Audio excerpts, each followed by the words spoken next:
Our next presentation is real-time graphics in Pixar film production. It's going to be presented by Dirk Van Gelder. Thank you very much, ladies and gentlemen. It's an honor to be on stage with all this great real-time graphics that you're going to see tonight. Now, I'm going to start out with some final rendered frames from Finding Dory. Each of these frames takes dozens of hours to compute. And our artists do a lot of presentations about what it takes to generate these pixels. But what we don't talk about is what it takes to what the artists see, the real-time pixels that the artists see while they're working. So I'm going to start this out by showing you, by loading that same shot into USD view. Now check out how fast this loads. What I just loaded was, we're looking at 80,000 meshes being drawn with 52 million polygons, all at real-time frame rates.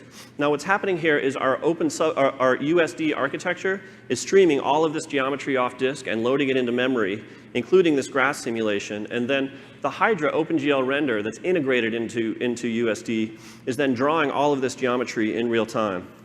Now, we're not just blasting images. Hydra is drawing all of this geometry at whatever we're seeing down here. We're seeing 60 frames per second, Hydra drawing all of this geometry. I want to try one more thing. Let's load this again. How fast does this take to load? Let's count it off. 1, 2, 3. 3 seconds for 52 million polygons, which I think is pretty good.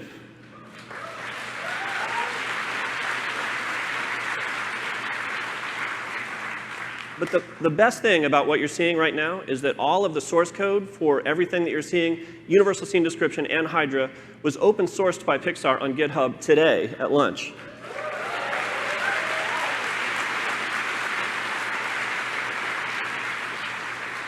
Pixar has invested in a strong GPU team, and we're a commitment to open source software, and everything here is open source. If you go to the website, graphics.pixar.com, over here, I think it's been updated today, but it'll have a link to the GitHub site, so please check it out. USD is awesome. Now, I think this is all still working. I'm going to show you an integration of USD into a DCC app, in this case, our Presto animation system. So here, USD is reading all of that Coral off disk and displaying it. Hydra is drawing everything that you see in front of you. And we've got a couple things we can highlight. For instance, we can turn off some of the lighting effects. We can maybe move out here and turn off some of the depth of field, turn off hardware shading, turn off some of the ambient occlusion. Now this doesn't feel interactive. It doesn't feel underwater. It feels like a bunch of hard plastic, and it's hard to sort of feel like you're immersed, if I may say so, inside the shot that you're trying to do. So if you turn on depth of field, now you can see what your lens is trying to do. If we play, you can see the real-time caustics and lighting effects that really make it feel like it's underwater. Now let me jump here to another shot. I can highlight this coral.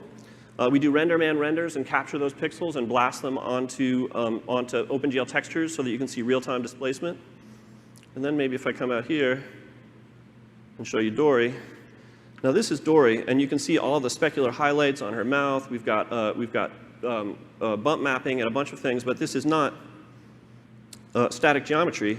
You can pose her in real time in our animation system at 30 frames per second.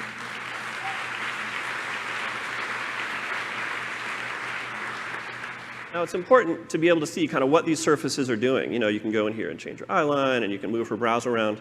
You want to see kind of what the skin is doing and how that's responding by using that real-time shading.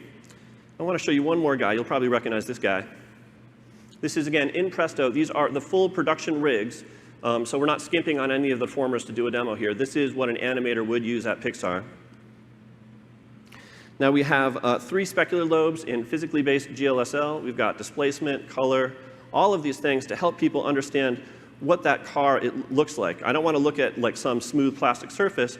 I want to take that character and make him smile and be able to see what a shiny car would do. Oh, that's not a smile. There we go. Hey. You can make him look angry. You can pull him down into mad face, pull up the jaw, maybe bump out a sneer, pull out the lower lip and make him look mad. This is animation at Pixar. This is 60 frames per second, physically based GLSL, full production rigs in Presto. And I also think when you go back to work on Monday, please take a look at Universal Scene Description. It's awesome, it's free, it's fast. Download it, check it out. Thank you.